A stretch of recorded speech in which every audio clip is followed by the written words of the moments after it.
Hi guys. I hope I've done this okay. I'm trying to invite Adina to this live. But until then, how are you all doing? I hope I did it okay.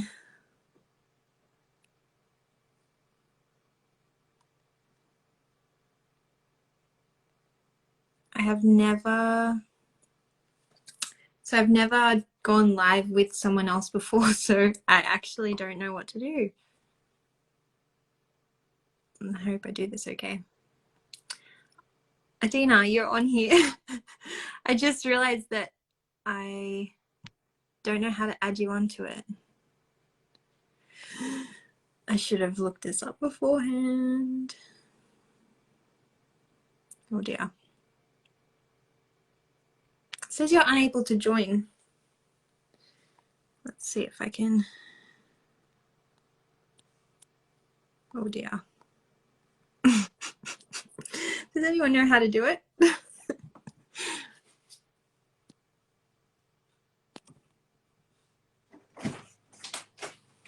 I'm inviting you, Adina. I hope that it's coming up.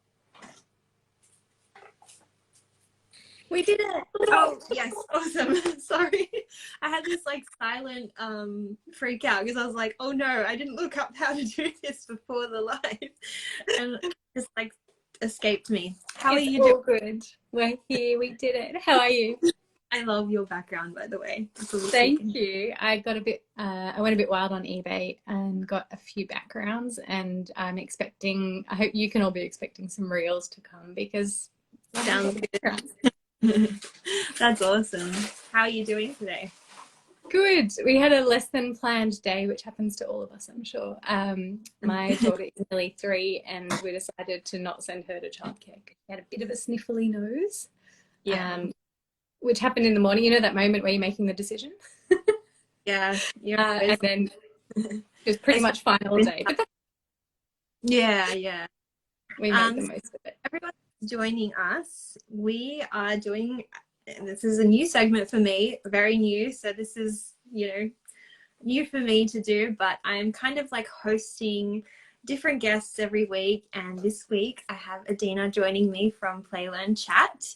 So if you wanted to talk about what Play Learn Chat is just briefly, and then we can head into everything that we have planned for today. Absolutely. So I am a speech therapist, and I pretty much only work with autistic and neurodivergent kids, and mainly with their parents, with families, with educators as well. I now work fully online. I am based in Sydney, but it doesn't really matter. I support families around Australia and actually the world, depending on the kind of support, which is really exciting to be reaching people with a neurodiversity affirming approach, with a family-centered approach. And I mean, a lot of people throw these terms around. I feel like I live them. I feel like I breathe them and teach them, and I hope so.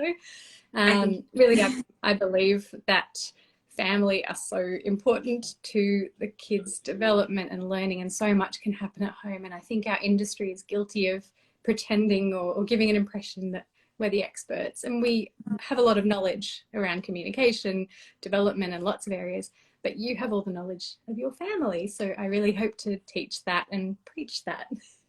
Yeah, I definitely agree. I think we learnt that from you when we did the course words, but yeah, I'm very excited to bring you to my audience.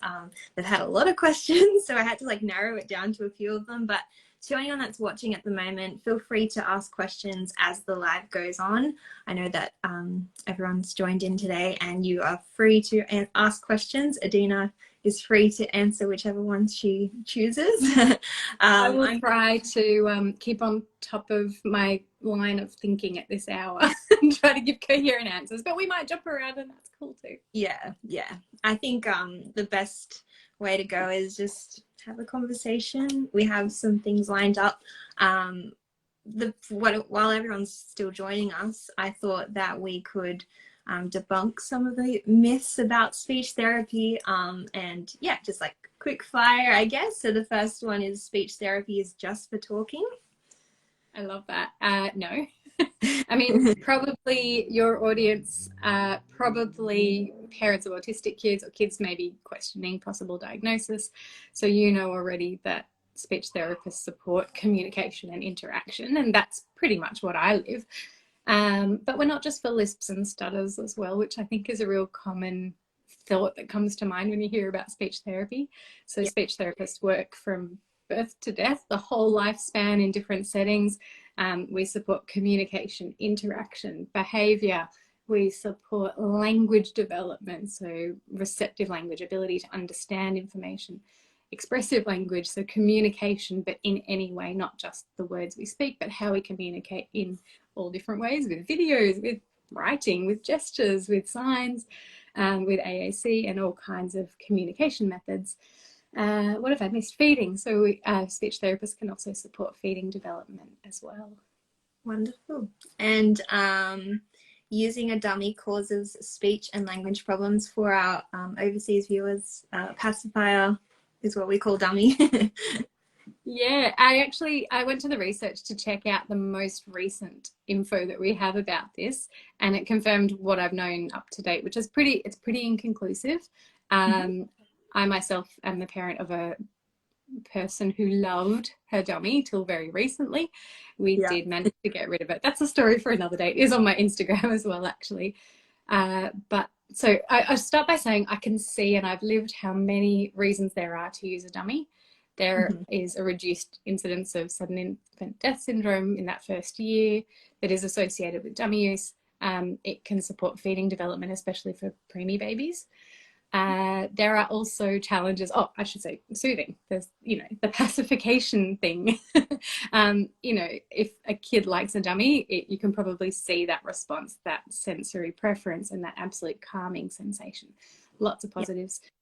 So there are a lot of worries about how it affects oral development, speech and language development. The research I was looking at quite recently, which is around speech sound development, how dummy use impacts that, it basically says it's inconclusive. So what it says is we don't have a clear link between dummy use and speech sound development.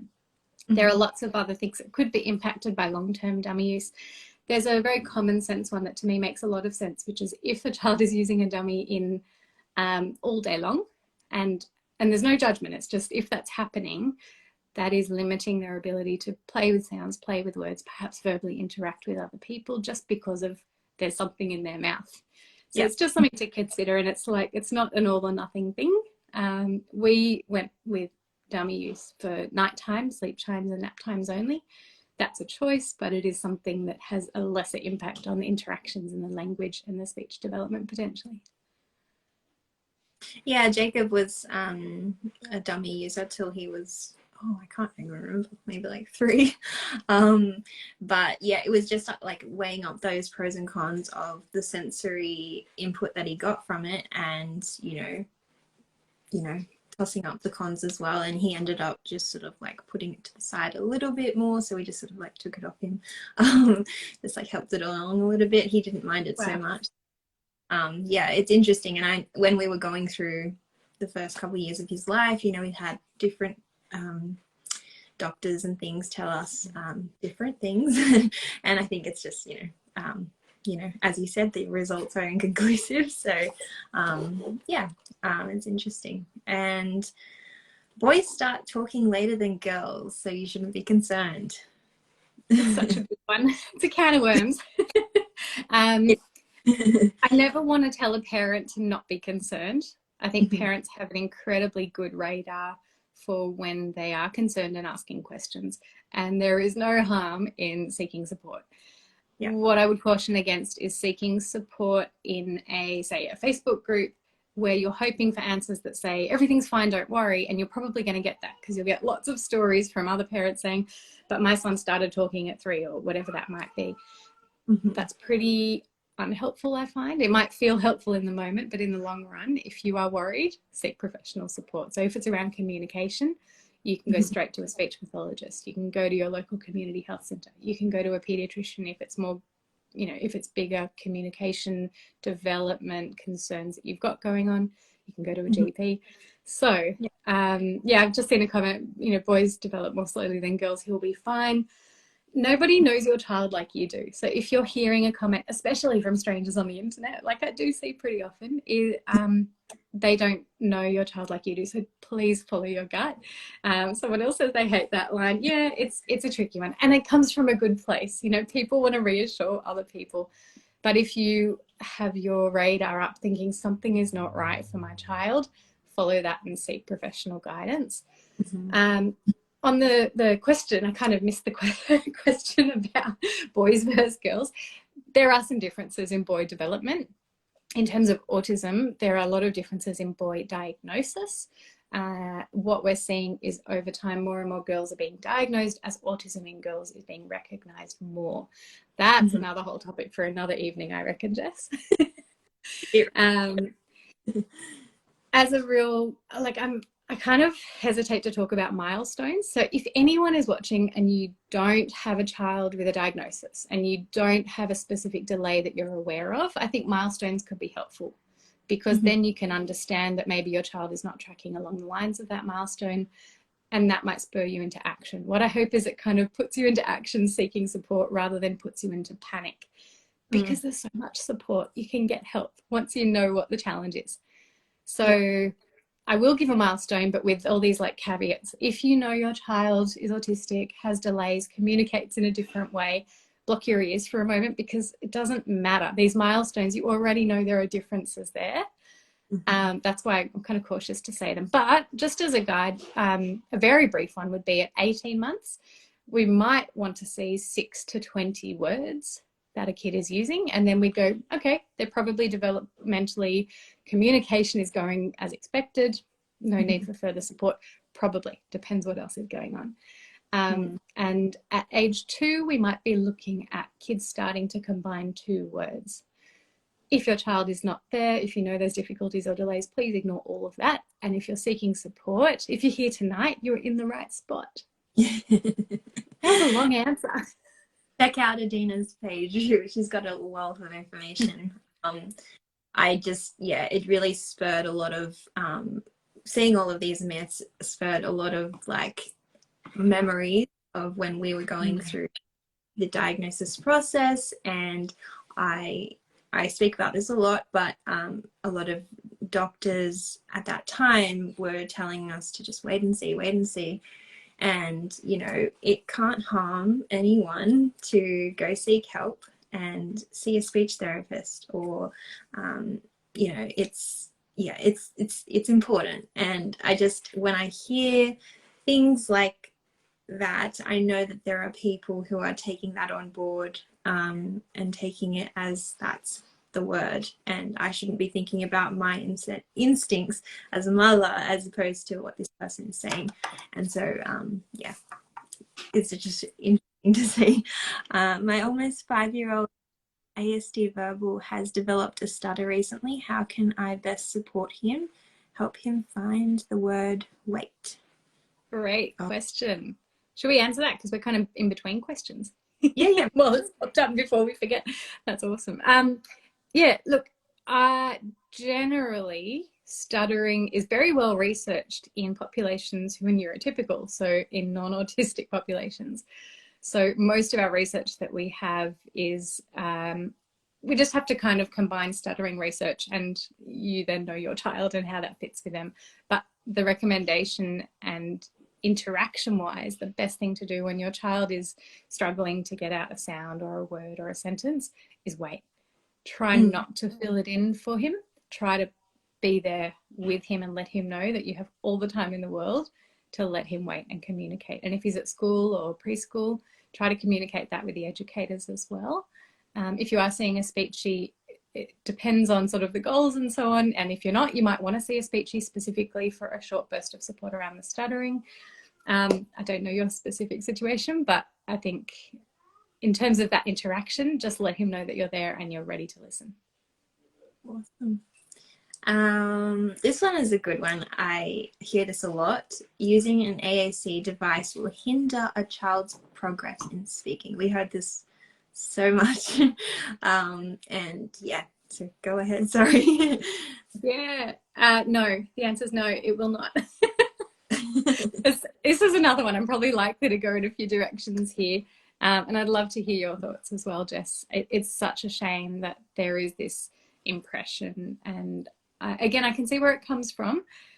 Maybe the thinking is if you don't just use spoken words with your child, then how will they learn to use spoken words? But on the way to hoping that they're going to use mouth words, there's a lot of frustration. There's a lot of missed opportunities for communication, for expression, for connecting. So why wouldn't we give kids and adults, anyone, the best possible way that they can communicate in that moment, at that time, in that situation? And we never just communicate in one way. Can you see my hands flapping about while I'm talking? You've got my visual, you've got my facial expression, you can hear me, you can see my hands. We're doing all of this at the same time.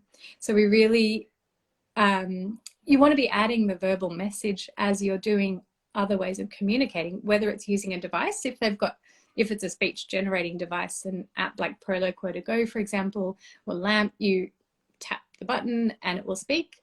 So then the child is hearing the verbal message. If you're using signs, gestures, visuals, use the verbal at the same time as using that other way of communicating, and that gives the child the best opportunity to hear it, to see it, to feel it, whatever that method of communication is, and reducing communication frustration on the way there. Mm-hmm. Interestingly, when we first started using the AAC with Jacob, someone was telling me that I don't know the research around this, but someone told me that it's the way that the AAC says the word, so it's always the same tone, pitch, I don't know the words for that, but the same. No, perfect. Yeah. And they say that that even helps them to learn the word better, because the way that I say yes is different to the way that my husband says yes, and that can be confusing to autistic children. And so like having the same monotone, is that the word? Yeah. Monotone Yeah. way of saying it. Someone told me that that's helpful in speech development. So I haven't heard that, but it makes sense, especially for the very early stages. If they're just learning to understand, I can see how that consistency would be supportive. And then over time, you want to expose them to that variation, because the world does talk in different ways. But I could see that being a helpful factor. It's really interesting. Sorry, I missed quite a few messages. Sorry, guys. Look, there's a few questions popped up, weren't there? Great question. He has said words, so we know he can talk, but he chooses not to. How do I help him? So he knows. Sorry, I was just confirming in my brain. He knows how to talk, but he chooses not to. Yeah, that's really interesting. As you probably see with all of your kids, no matter how they communicate, there's variability between how they will communicate in any one moment, in one day, in different situations with different people. Yeah, interesting. So the question about how to help him, I err on the side of let's help him communicate in any way, whatever way is comfortable for him in that moment, and giving a variety of ways of communicating while being fairly consistent at the same time, but giving him a variety of ways of communicating that are within his ability and his interest. As a broad answer, I think that's helpful. And as I was saying before, if a goal for you is for him to use more verbal speech, mouth words, whatever you'd like to refer to it as, then always making sure that you are saying that word while you're using other communication, my hand, for example, then he's able to hear that, and you're modeling that for him while you're helping him communicate in his best way in that moment. And I think that's so important to talk about, is like that we all have our own preference to communicate, and you know, speaking may not be for someone. You know, they may not want to speak in that way. They can communicate in different ways, and just finding what best fits the child. It makes me think, like, can we do a raise of hands? I don't know how that works on here, but maybe like type a comment with an emoji of a hand or something if you recognize that in yourself, that you don't always feel like talking, even if you are a person who talks, or however you communicate, you don't always feel like communicating in that way. And it's like the example, as much as I love our chat today, Jess, I've had a lot of talking with a toddler and a lot of talking with other people. And I think when we're done, I'm probably not going to want to talk all that much. That's, you know, we expect that's pretty in our range of normal as people. So let's expect that in our kids as well. Yeah, definitely. Just looking. My son is autistic, nonverbal. He'll be 5 in June. He's taken to bashing anything and everything, not in frustration because the noise. Have you had an? Oh, because of the noise. Have you had? Oh, sorry. Have you any tips on how to ease this, or of a toy that helps? That sounds more of like a sensory. By the sound of it, what I'm understanding that is he likes the sound of when he hits stuff. And, you know, generally that would fit under an occupational therapist and what they would support. So if you're not already seeing an OT, that's a great question to go deep with in a personal way with an OT. What I can say, and I love talking about sensory preferences and needs because it all relates. It's part of who we are as our deep humanness, and it's how we interact with other people too. It's really wonderful that you've noticed that his preference is to hit stuff and he likes the sound of it rather than some other aspect of it. So finding things that you're happy for him to hit, where he is happy to get that noise that still sounds really cool, but maybe something less breakable. You know, finding ways to honor what he really wants and loves might help.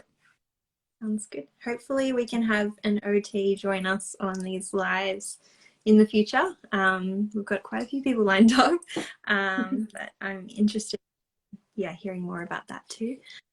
Sorry, there's a lot of my 4-year-old's autistic son, non-speaking and beginning to use AAC, has serious food aversions, only eats yogurt pouches, drinks some water. Have tried SOS feeding with no luck. What now? Such a good question. Probably more than I can answer here right now. I would say, look, if you want to message me, and I could potentially, if you're not already linked in with a therapist, I could find out who is around, who could support you, whether telehealth or someone local.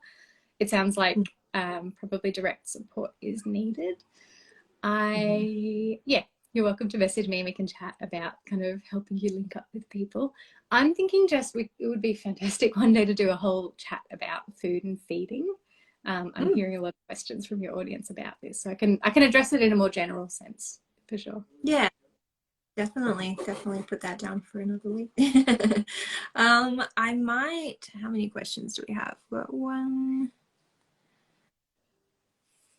Should we go over to a question that was asked during the week, just so that we can do a good balance?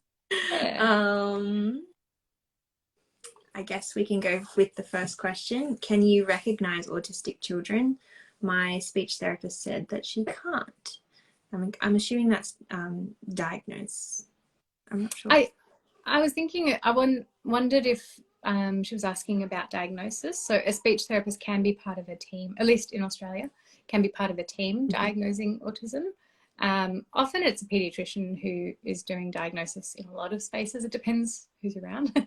A speechy on their own can't diagnose autism, and you do need special training. So I have been part of a team, but I haven't done it that much. So I more often than not refer to other speechies who are often part of diagnosis teams. In terms of recognizing signs, I do see autistic traits in a lot of people because that's pretty much everyone I work with and have for over 10 years, as well as in my personal life. And and I actually wonder about them in myself. We've had a lot of interesting chats about this, Jess. I think it's a really, I mean, I live and breathe thinking about autism. So me personally, I do work in this world and I live in this world a lot. So I think I can often recognize traits, and I think about it, a really lot. Yep. I know that when we were going through that process, the first person we ever saw was a speech therapist. And I was going into that, parents I shouldn't say all GPs, but the GP like we saw didn't have a wealth of information to give us. So it was to go to a speech therapist who did direct us in the right direction. But I thought in my brain, I was like, oh, maybe she can give a diagnosis. And so, yeah, it's very much a learning process when you're going through that journey. So yeah, it can be good to know who can and who can't sort of be part of that diagnosis journey, but they can sort of steer you in the right direction, I guess. Yeah, absolutely. And you've reminded me just how murky that referral pathway and that path to diagnosis can be. There's so much information out there, and it can be so overwhelming. And yeah, I'd love to help out more with that. You got my cogs turning. Yeah. I'm gonna go with another question from our chat. 2-year-old with ASD and significant speech delay learns words, then loses them, but does not use words to grunts and groans and screams instead of words. What can we do to help? That's a real big one. So what I should say, I probably should have said this at the start, is anything I'm giving, because I don't know these people and you lovely people asking amazing questions, my advice is quite general, and you are welcome to message me and I can help you with referral pathways if you are looking for individual support. In terms of strategies, wow, big one. So the More Than Words program could really help. And that's something we'll talk a bit more about at the end. I have a lot of strategies that I do share on my Instagram, and I am also doing a webinar, which I was going to mention at the end, but I'll mention here. I've got a live webinar that I'll be running in a week, which is free. And I might get you somehow to link to that, Jess. We'll figure it out. I have a link in my bio, so if you guys go to my profile, you can get the link there. Thank you.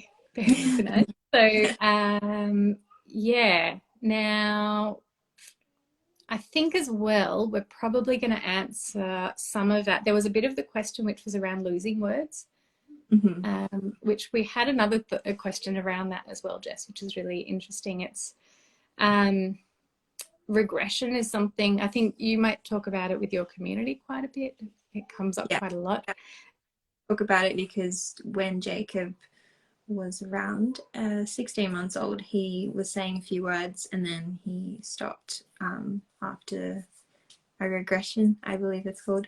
And then I think every so often children, I don't know if it's a thing, but like I feel like they do go through regressions and then they sort of pick back up again. I'm not sure how it goes, but that's how it's been with Jacob. They often can, and they sometimes don't. And so regression is the word, and it basically talks about any time you had skills and then lost them. So often, and in this context, we're talking about having words and then maybe not using specific words or not using words at all anymore or for a period of time. What's really interesting and sad is that for a long time, parents were telling researchers and speech therapists that this is happening, and the medical and allied health professions were saying no, that's not part of autism. It is, and we now know it is. It can be. It doesn't happen to everyone. Unfortunately, we don't know why it happens, and that is so unsatisfying. You know, there's so, and this might be a theme you'll hear me talk about, there's so many spaces we don't know why things happen, but we do have pretty good ideas about what next and how we can help. In terms of how to help your kid right now, I would just say meet them with where they are at this moment. How can they best communicate right now in this moment on this day with you? How can you help them share their message in any way? And possibly with individual or with targeted support, you might get more help. If verbal, you know, bringing back that verbal or mouth words is important for you, that could be a goal, but always keeping the goal of just let's get communication happening right now. Yeah, I fully agree with that. We might go over to a question. We had like very... I wanted to add one more thing. I was thinking, I don't want to, that's all about helping the child, but I want to acknowledge how, and you could tell me how hard that must be as a parent, feeling that, you know, there's development and then you've gone back. Like, what's that? That must be really, really hard. I think I've heard from parents there can be a lot of grief around that. And I don't want to diminish that. So if that is you, if that is something your family is experiencing, to anyone out there, please seek support for yourself, for your own mental health support, so that you can cope with that, whether it's about regression or something else. Yeah, we speak about that a lot. Not particularly about regressions, but just like the grief part of, I guess, parenting an autistic child.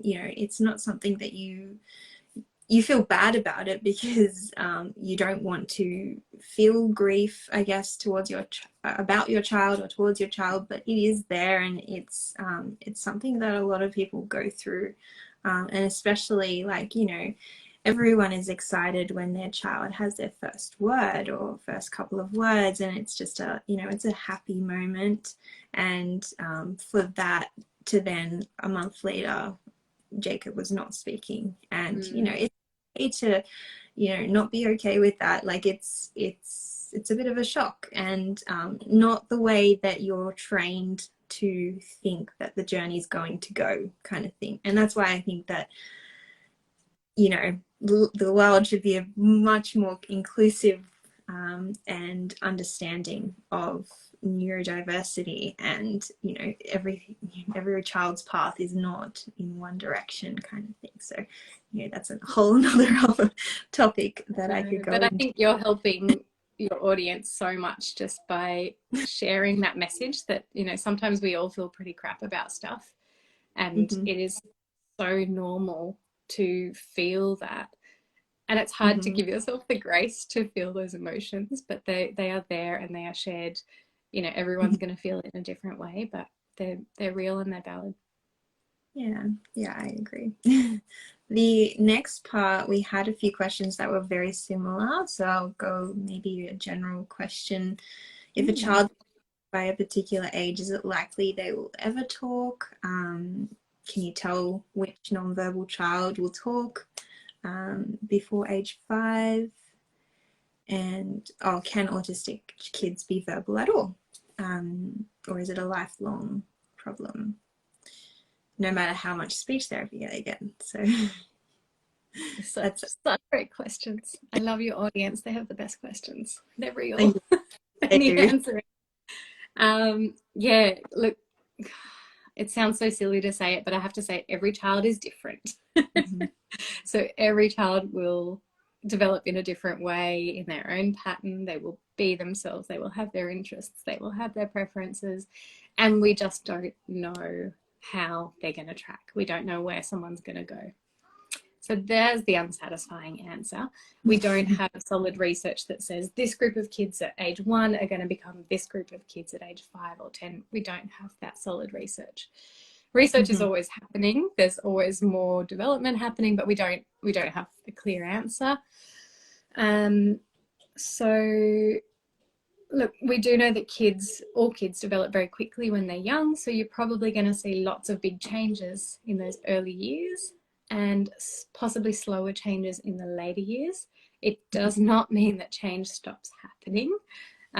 So again, grown-ups, I'd like us to all think for a sec, like, have we changed at all in recent years? Have we learned something new? Are we getting better at any skills? Hopefully, yes. Possibly even just parenting, you know, that might be a new skill. Doing Instagram lives, there's a new skill. So there's no... for all of us, there's no age that we would say if a child is not talking at this age, they will not talk. We can't say that, and we don't want to say that, because I'm sure your kids have already surprised you in all kinds of ways where you might have thought that's not going to happen, and then it happens. Yeah. So there's always surprises.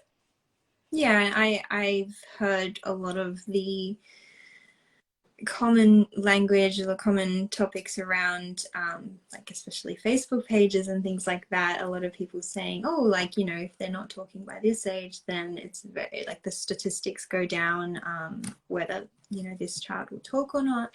And I think, yeah, as you said, every child is so different.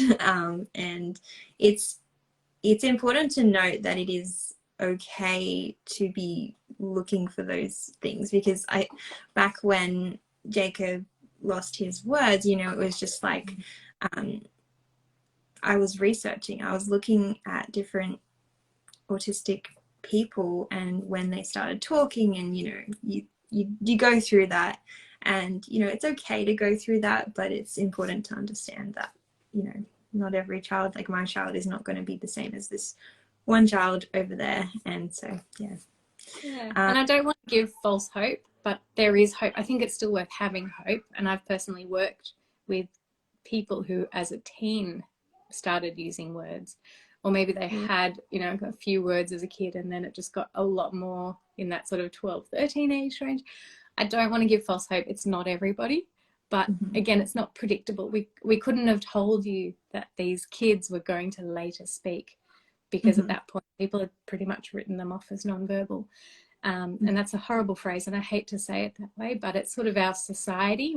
As we've talked about, everyone broadly will prize mouth words and speech over nonverbal communications or non-speaking ways of communicating.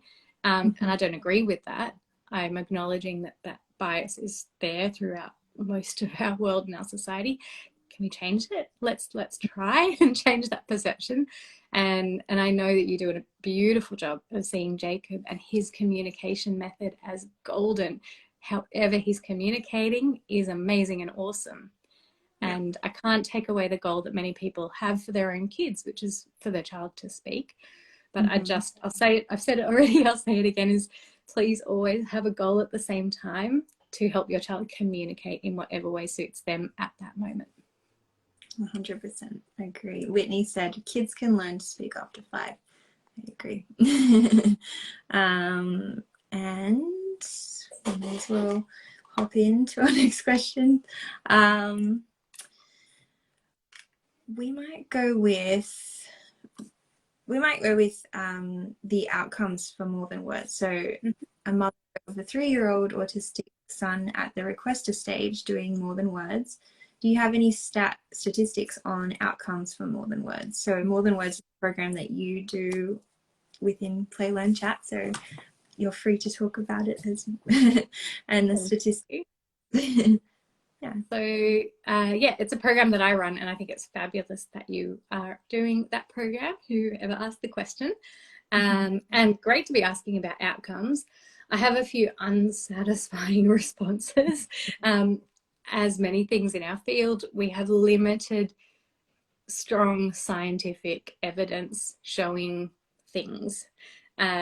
Humans are incredibly complicated, and it is really hard to do studies, really high quality studies with kids. For example, getting control groups, like if you're doing medicines with rats, you can give medicine to this group of rats and you cannot give medicine to this group of rats and measure it. But when it comes to kids and development, it's really tricky to ethically withhold a therapy that you think might help while giving the other group therapy when you know that might have helped this group too. So anyway, there are many, many challenges in the research in our field. There's also a question about what kind of outcomes we're looking at. So More Than Words is a parent training program. It basically takes a therapist like me, for example, working directly with parents to upskill parents, to help parents understand themselves, their child, autism, communication, and the strategies that support children. So what we're expecting, and it makes sense that we're expecting and hoping for good outcomes in changes in parents, so that parents feel more confident to use skills and are more frequently using skills and strategies that support kids' development. That's what we hope to see, and we do see that in the research. So that's good. And there was a really recent study, which actually I found only today, actually, which was this year, looking at the telehealth version of More Than Words, because we just sort of hoped that it also worked just as well as the in-person version. Previously, groups of parents would come to a big room and do the program all together in that room. Very hard to coordinate, but we've done it before and it's awesome. It's a different thing. We managed to do it through the online telehealth version because it's a post-COVID world. It's a during COVID world. And Zoom connects us all in beautiful ways. So basically what the research said, and I'm looking here to report the right thing, this telehealth version of More Than Words the parents reported on their perception. So it was basically questionnaire based. They reported that they had more insight into the interaction learning behaviour of themselves and their children, that they had positive changes in them using the strategies they were taught and in their confidence using the strategies, so that's cool. They perceived that their children's communication improved, but it wasn't directly tested in the study, but they felt that their children's communication had improved. What was interesting was that parental stress did not reduce, and that's kind of a shame, but not super surprising, but also a bit of a shame. I'd love to reduce parental stress. That'd be nice. So in terms of looking at the actual outcomes for children, there's very little great quality evidence showing how children change because of more than words. And a big feature of that, I believe, is because it really depends on the individual child, parent-child interaction, how much the parent is implementing strategies, where the child was to begin with. So, you know, watch this space. There's always more research coming out. And what I'll say is the program is, that's all the research on the program itself. There's a lot of research on the bits of the program, the bits that make it up. There are also small changes that I make when I present it, as you know, Jess. I feel that the program is about 95% neurodiversity affirming, and there are just small tweaks that I make to try and get at that last little bit there. And just an example is how we talk about play. So I don't think that kids need to play in any certain way, and I'd love all of you watching to think about how your child loves to play in a way that might seem weird or quirky or different to other kids, but also recognize that as beautiful and amazing and see your child's play as perfect. It doesn't mean we can't teach them new play skills. We can always try something new and show them and offer something new similar to what they were doing, a new way of playing with a similar toy, but you know, honoring their sensory preferences, for example. You can offer those opportunities and they might take it up, but we don't have a pathway we need to take them on for play. That's just one example, how a little tweak to the program. I think that's so important, especially with, I say Jacob all the time in this live, sorry. I don't mean to say it just because he's my son, but like, it's just like everything he does is in his own way, and play is definitely different for Jacob than it is for the next child. So yeah, I wonder if you wanted to talk about when you're doing more than words next, or like if you wanted to go into like the programs that you're working on or everything like that. I was thinking about what to share with your audience, and I thought about a McDonald's menu, like a small, medium and large. So small is join me on Instagram, give me a follow if this has been interesting and helpful. I have thought of about 1,000 more things I want to share based on the questions that your audience have come up with. So I'm really excited to just, what a great session, Jess. This is awesome. So follow me on Instagram if this has been interesting. I saw someone comment just up above, we're talking about that they love a segment on the food and eating. So yeah, interesting topics for you to tag it in the calendar. So in terms of small, give me a follow, but I'm also doing the free webinar next Monday. I've got the link in my bio that will take you to the rego for that. So anyone's welcome to come along, and the name of that, and I just forgot it, so I'm going to read it.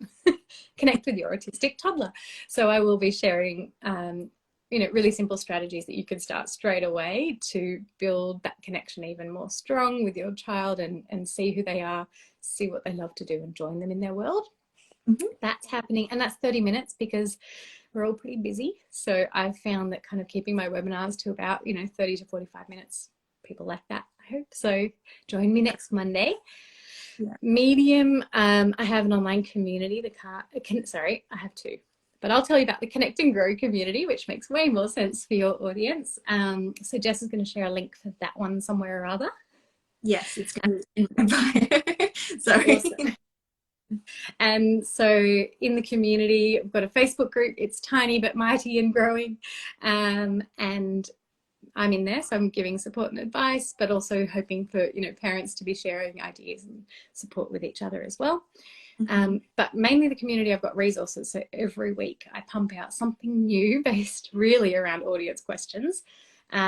Once a month there's a longer video, there's a shorter video, there's, you know, checklists and resources that you can just print out and go and use. So that's always growing.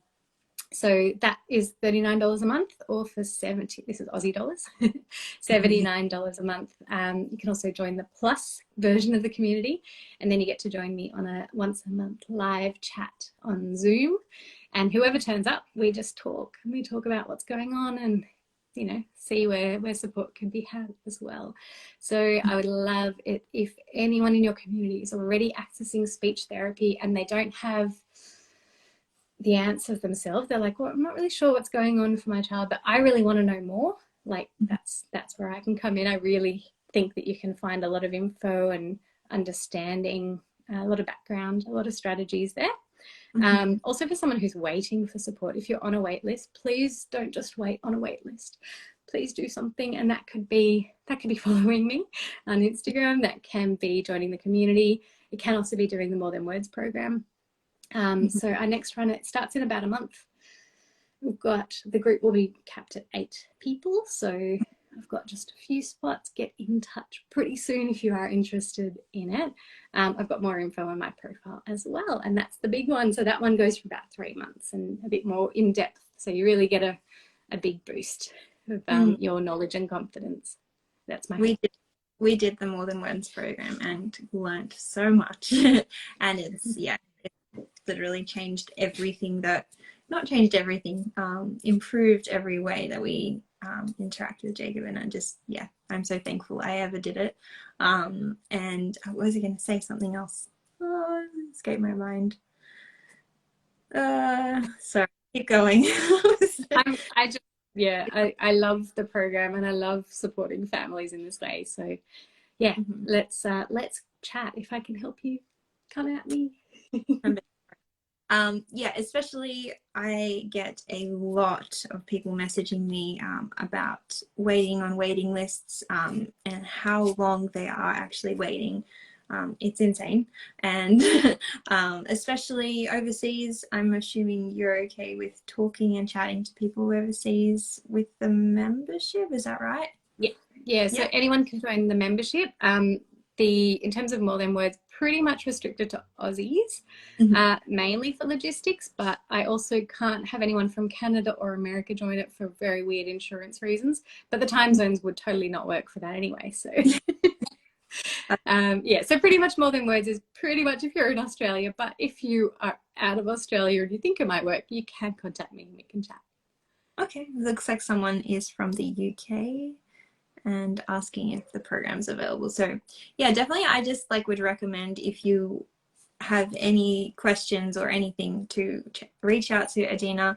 I will put up a story after this. I've tagged her a lot, but I'll put it up after this live, giving you a link to all of the programs and Adina's Instagram, and hopefully you guys reach out to her.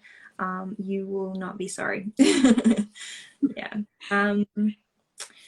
Thank you, Jess. I think we are done, I'm pretty sure. Thank you so much everyone for joining in on our live.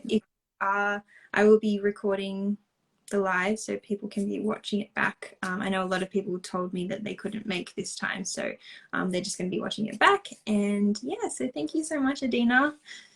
It's been awesome to be here and chat with your audience, and it looks like I'll have to come back and talk more. I hope so. I love it, Jess. Parents need access when they need it, not when they make it to the top of the wait list. So true. All right, thank you. I will end this live. I think I just pressed the cross. Yeah.